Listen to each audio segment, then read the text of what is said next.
I gave him everything, my youth, my sleep, my dreams, so he could walk into rooms I never could. And the day he finally did, he labeled me Low Educa. That was my seat at his wedding. I never thought I'd see my son in a tuxedo before I owned a decent pair of shoes. He was 3 when his mother died. I remember her hands, thin and cracked from detergent and hard water, holding his tiny feet in a towel after a bath. That's the last memory I have of her before the hospital took over. After that, it was just me and the boy. No guidebook, no degrees. Just my hands and him. We lived small. 1-bedroom apartment, cracked windows, heat that hissed when it worked. I worked construction in the mornings, cleaned an office building overnight. Came home somewhere in the dark in between to fry eggs, fold laundry, pack a lunchbox with crumbs of hope and ambition. I never told him when rent was late. Never let him see how close I came to giving up. There wasn't time for despair. There was only time to keep going. He was a smart one. Read early. Wrote poems on scraps of cardboard. I didn't understand most of what he said, but I nodded like I did. The teachers always asked, "Mr. Ramos? Do you help him at home?" I'd just smile. If only they knew how many times I faked reading bedtime stories by making up endings that sounded believable. He got into a good school. The kind I'd only seen in movies. White columns, green lawns, kids with last names on buildings. The scholarship covered most of it, but I still had to work double shifts to fill the cracks. He didn't know I sold my father's watch. Or that I slept in my car for 3 months because I sublet our apartment and couldn't afford both the tuition and the rent. He never needed to know. I told him to aim high. Don't let where we come from decide where you go. He did exactly that. After graduation, he got picked up by a financial firm, then a consulting company. New suits. Clean words. Big moves. He was always polite. But gradually he started calling less. And when he did, the conversations felt tidy. Sterilized. Like I was someone he spoke to out of obligation. Not love. I convinced myself it was just the corporate life. Busy people. Deadlines. But deep down, I wondered if he was slowly replacing the bricks of his foundation, one memory at a time. When the wedding invitation arrived, I ran my fingers across the gold letters like they were currency. You are cordially invited, cordially. Not Dad. Not Pop, just invited. Still, I chalked it up to formality. The paper was thick. The ink shimmered. I knew it cost money. I kept it in my drawer, next to his childhood drawings. A boy with a cape, saving the world. A father figure beside him, faceless. I hadn't worn a suit in years. Rented one, gray, simple. Pressed the creases myself. The shoes pinched. I didn't mind. That morning, I practiced a few words in the mirror, just in case someone asked me to speak. Nothing fancy. Just a few lines about how proud I was. How he made my life worth it. The venue was a kind of rich I couldn't even name. Marble that echoed. Flowers taller than me. Everyone looked like a magazine ad. I caught my reflection in a gold elevator door and tried to straighten my posture. I asked a young man in a vest where the father of the groom should sit. He pointed to the side, near the back. The table had 6 seats. All empty when I got there. The centerpiece blocked my view of the stage, but I didn't care. I was here. That was enough. Then I saw it. A little white nameplate. Elegant cursive letters. But it didn't say my name. It said, Low Educa. At first, I thought it was a mistake. Maybe meant for someone else. I turned it over. Blank on the back. Looked at the other nameplates. Dr. So-and-so. Professor Yadav. CEO Sharma. Mine sat there like a stain.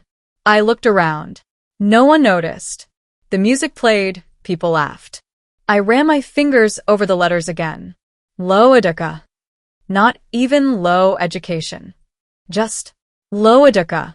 Like a classification. Like a warning label. Like a joke that only made sense to the people who laughed in boardrooms and exchanged stories over foreign wine. I leaned back in the chair. Let the sting settle in. It wasn't the insult. It was the effort. Someone had written that. Ordered it. Approved it. Labeled me. My hands shook slightly. I hid them under the table. No one came to sit beside me. I watched my son pose for photos, flash smiles, shake hands with people who probably didn't know our story. Maybe he never told them. Maybe I was a footnote in a fairy tale he rewrote for prestige. I remembered the time he needed a calculator for school. I couldn't afford it, so I fixed up an old one from a thrift shop, cleaned battery terminals with vinegar and cotton swabs. He never knew the difference. That same boy now wore a watch more expensive than my rent. I looked back at the nameplate. Low Educa. Like that's all I ever was. Not a father. Not a builder of a life. Just someone unworthy of a proper title. I debated leaving. Quietly. Slip out before the reception started. Maybe send a text later, saying something came up. Save him the embarrassment. Or was I just sparing myself? I stayed. A waiter came by, young, polite, probably working his way through school. He nodded at me. Sir, would you like some water? Please, I said. He glanced at the nameplate. His brow twitched for half a second. Then he turned it face down without a word. That small act felt more respectful than everything else in the room. I watched the toast begin. Laughter, applause, expensive wine glasses clinking in coordinated rhythm. No mention of the man who raised him. Just polished stories and curated pride. An older woman passed by my table and glanced at the card. She looked confused, then walked on without comment. I wanted to explain, but what would I say? That I once stayed up all night sewing a patch on his school bag, so it wouldn't embarrass him in front of the other kids? That I walked 4 miles once because I gave him my only bus fare? I gripped the edge of the table. Somewhere in the laughter, something settled inside me. Not rage, not sadness. Something quieter. Like the final sigh of someone who knows a truth no one else will care to hear. I didn't need validation, but I had never expected erasure. As I sat in that corner, behind flowers and filters, I realized I hadn't lost my son to success. I had lost him to shame. Not mine. His. Not because I didn't try, but because he couldn't bear where he came from anymore. And maybe I had let him do that. Maybe by protecting him so much from the weight of our past, I had allowed him to believe it wasn't worthy of pride. Maybe the man who raised him in love had disappeared behind his own silence. But tonight, I would not. The music played on like I wasn't there. I sat still, the overturned nameplate hidden beneath my folded hands. Around me, laughter swirled, wine flowed, and silverware clinked on porcelain. It was the kind of evening I had imagined for my son since he was a boy, only I hadn't imagined myself as a stranger in it. I watched him on the stage, arm in arm with his bride, eyes full of success. He looked like he belonged here. He did. I had made sure of it. But the further I watched, the further away he felt. I couldn't stop staring at the space between us. The nameplate played on a loop in my mind, Low Educa. A sentence with no grammar. A judgment with no trial. It wasn't the words that hurt. It was the decision behind them. Someone had looked at me, measured me, and deemed me unfit for context. Unfit for dignity. Low education. As if education only came from books and classrooms. As if lessons taught at dinner tables, by flickering lights and exhausted hands, counted for nothing. I leaned back, remembering nights I held a flashlight with my teeth while fixing a leaky pipe, so my boy could sleep dry. The time I bought used textbooks and erased every name inside, so he'd feel like the first. I remembered teaching him how to shake hands firmly and look people in the eye. I remembered when he asked me why we didn't have a car like other families. I told him some people drive, others push, and we were born to push. He believed me. Then, a man at the table beside me leaned over and asked if I was from the bride's side. I said no. He nodded once and turned back to his conversation. They started talking about international schools and art galleries. I sipped water and stared at the ice. What was I doing here? I had imagined giving a speech. Something short. Something proud. Now, I wasn't even sure I belonged in the room. An older guest approached the table, looking for a seat. He saw the nameplate, paused, then moved to another table without a word. Like it was a warning sign. It wasn't just an insult. It was a barrier. I watched my son walk toward our side of the hall. He stopped at a table nearby, laughed at something an uncle said, hugged his mother-in-law, adjusted his cufflinks. He hadn't noticed me yet. I wanted him to. I wanted him to come over, call me Dad, pull me up and introduce me like I mattered. I wanted him to undo what that nameplate had done. But he didn't. I was no longer invisible. I was quietly inconvenient. A server passed with champagne. I declined. He nodded and moved on. I turned the nameplate over again. Touched the corner. Imagine the conversation that led to it. He doesn't have a degree? Oh, just put something discreet. Something simple. Something that won't embarrass the guests. Low Educa. 3 syllables that erased decades. I knew then it hadn't been a mistake. It was a decision. Calculated. Muted. Delivered with a kind of careful precision that doesn't leave fingerprints. It didn't have to come from my son directly. But if he hadn't stopped it, wasn't that the same? Was it worse if it came from silence? The pain wasn't loud. It was a quiet hum. The kind that hums inside the chest and tightens the back of your throat. The kind that makes your hands cold and your thoughts sharp. I could feel the difference in how people looked at me if they looked at all. Polite nods, quick glances, the kind of interaction reserved for drivers and servers. No eye contact. No curiosity. I was a placeholder, not a parent. At another table, I noticed someone I recognized, a woman who used to live in our old building. Her son and mine had played cricket together. She saw me and smiled faintly. I smiled back. She looked down, noticed the nameplate, then met my eyes again. Her smile faltered. There it was again. That shift. That small, involuntary flicker of discomfort. Not at me, but at what was written. It didn't matter how many hours I worked, or what I gave up, or how much love I poured into one boy's future. This card, this little printed card, was all they needed to decide who I was. I thought of my father. He was a shoemaker. Never made it past the 2nd grade. He used to say, "A title doesn't make a man. His work does." And here I was, no title, no name. Just a label. My son was giving a short thank you speech now. He thanked his mentors, his wife's family, his friends who had flown in from abroad. He said, "I wouldn't be here today without the incredible support system around me." People clapped. I didn't. Not because I wasn't proud, but because I didn't know what part of the system I had been assigned to. Support or shame? After the speech, he stepped down and mingled.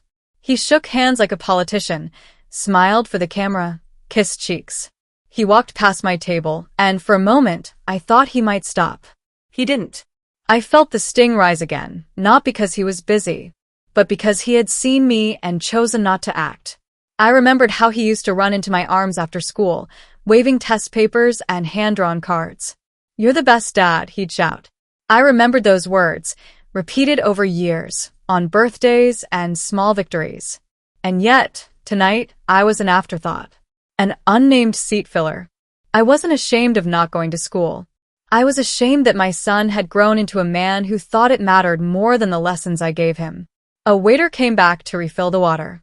I asked him quietly, "Do you know who wrote these nameplates?" He looked around, then said, "The event planner had a list, sir. Guests were categorized by role and relevance. It was discussed with the groom's team, I think." I nodded.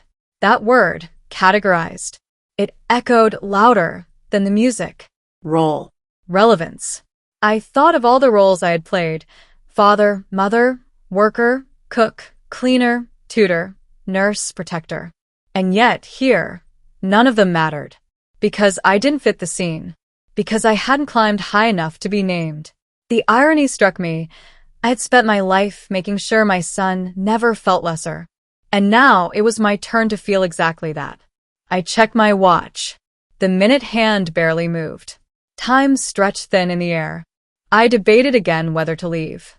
Slip out unnoticed, unmissed. No confrontation. Just quiet dignity. But something held me there. Not pride. Not hope. Maybe it was the part of me that still wanted him to choose me. To remember where he came from. To say, even once, "That's my father." Instead, I sat there, a silent symbol of everything he'd outgrown. The ceremony moved on. Speeches continued. Laughter spilled across the room. Toasts were raised. I remained still, the nameplate back in its place. Let them see it. Let it remind them that behind every polished graduate is someone whose hands built the stairs they climbed. Even if no one applauded. Even if no one remembered. Even if the name they gave me wasn't mine. I found him near the buffet, laughing with a small group of colleagues. His back was turned, shoulders relaxed, a man completely at ease. I waited until he stepped away to grab a drink, then approached him. He looked surprised to see me up close. "Dad," he said, voice even, cautious. Not warm, not cold, just careful. I nodded. "Got a minute?" He glanced around. "Sure." We stepped to the side, away from the noise. I kept my tone even. I saw the nameplate. He shifted. "Right." It said Low Educa. A pause. His mouth opened, closed, opened again. It was just a placeholder. A mix-up. I didn't review every card. I waited. He sighed. The planner asked for titles, doctors, professors. They said it would help with seating. Someone on her side thought, maybe it would be better not to draw attention. I didn't think it mattered. I let the silence land. "It does," I said. He looked down. "I'm sorry. It wasn't meant as disrespect. But it was. Maybe not with your hands, but with your silence." He met my eyes. "I didn't want you to feel out of place." "I didn't feel out of place until I read that card." He swallowed hard. "I raised you with no money, no support, and no blueprint." I continued. "I taught you to be proud of who you are, no matter what you have. And now you're ashamed of who I am, because of what I don't." "That's not true," he said quickly. "Isn't it? Then why am I sitting in the back with a card that tells everyone exactly where I stand in your life?" He looked away. "You didn't just forget to include me. You excluded me." He stayed quiet, jaw tight, hands in his pockets. "I came here with pride," I said. "Now I sit like a caution sign." He ran a hand through his hair. "They wanted the event to feel uniform, polished. You know how these people are. It's complicated." "No, it's simple," I replied. "You chose comfort over character." He winced, like the words hit somewhere deep. "I'm not angry," I added. "But I am disappointed." "Not in them. In you." Because I didn't think I raised a man who needed to hide me. He opened his mouth, then stopped. The noise of the room filled the pause. "I should get back," he muttered. I nodded. "So should I." He turned, walked away. I stayed. I didn't move back to my table. I just stood there for a while, watching him rejoin the glow, the stage, the people who had names that fit the narrative. I watched him smile like everything was fine. He wore that suit well. He carried himself with poise. But he didn't look proud. He looked hollow. A man playing a role, not a son embracing his roots. I sat down at a nearby table no one had claimed. It was quieter there, out of view. I thought of the nights I used to carry him to bed after he fell asleep on the couch. Of the times I held his head when he was sick. Of the day he got into university and hugged me so hard I nearly dropped the acceptance letter. None of that made it into tonight. I watched his bride from across the room. She was radiant, confident, graceful. She seemed to know everyone. Her family moved through the crowd like hosts in their own palace. I caught her looking my way once. Our eyes met. She gave me a soft, unsure smile, then looked down at the card in my hand. She walked away. A few minutes later, I saw her with her parents. Her lips moved quickly. Her brows furrowed. Her voice wasn't raised, but it was firm. Her mother looked startled. Her father frowned. I couldn't hear them, but I didn't need to. Something had shifted. She returned to my son's side and whispered something. His face changed. He looked across the room, toward me. This time he didn't look away. He walked over slowly, no smile, no mask. "Can we talk?" I stood. We walked a few paces to a quiet spot.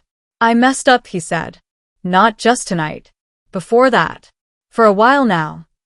I said nothing. I started living a life where I was always the exception. The kid from nowhere who made it.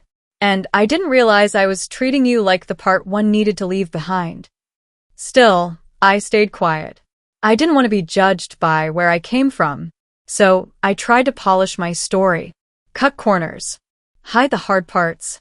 But those parts were you. He swallowed. You didn't deserve that. I met his eyes. I never needed your gratitude. But I did expect your respect. I know, he said. And I'm sorry. He took out the nameplate from his pocket. I asked them to print a new one. With your name. Full name. I didn't take it from him. I didn't need to. He held it for a moment longer, then put it away. I want to fix this, he said. Not with paper. With truth, he added. I nodded once. Then speak it. He looked back toward the stage. His face set in a way that looked different this time, not polished, not controlled, just real. I returned to my seat. Not the one in the corner. I walked to the main floor, sat at an empty table near the front. People noticed. Eyes turned. Murmurs stirred. I didn't care. I had spent too long being quiet. The band finished a set. The MC announced that the groom would now give a closing toast. He stepped up to the microphone, cleared his throat. I want to end tonight with someone I haven't thanked properly, he began. The room fell still. Someone without whom I wouldn't be standing here. Someone who didn't graduate from college, didn't wear suits, didn't take vacations, but gave me everything I ever needed. He paused. My father. Heads turned. He taught me loyalty without textbooks, grit without lectures, love without conditions. He sacrificed more than I'll ever understand. And tonight, he was labeled in a way that didn't reflect who he is, but who I failed to be. He looked down briefly, then back up. I let others decide where he belonged in this room. But he doesn't belong at the back. He belongs right here. He raised his glass. To the man with the roughest hands and the deepest wisdom. To the one I'm still trying to deserve. To my father. A hush. Then the applause came, slow, real, rising. I didn't stand. I didn't wave. I just nodded. The bride walked over, extended her hand. I took it. She leaned in and whispered, I'm sorry. I believed her. My son stepped down from the stage and came toward me. This time, no hesitation. He hugged me. No cameras. No crowd. Just him and me. And for the first time in years, I felt seen. The room moved on, but something had changed. I didn't need their applause. I didn't crave their pity. But I had spent years being reduced to what I lacked. Tonight, for once, I was seen for what I gave. People nodded at me now. Some avoided eye contact. A few walked over with forced small talk, safe compliments, then apologies wrapped in politeness.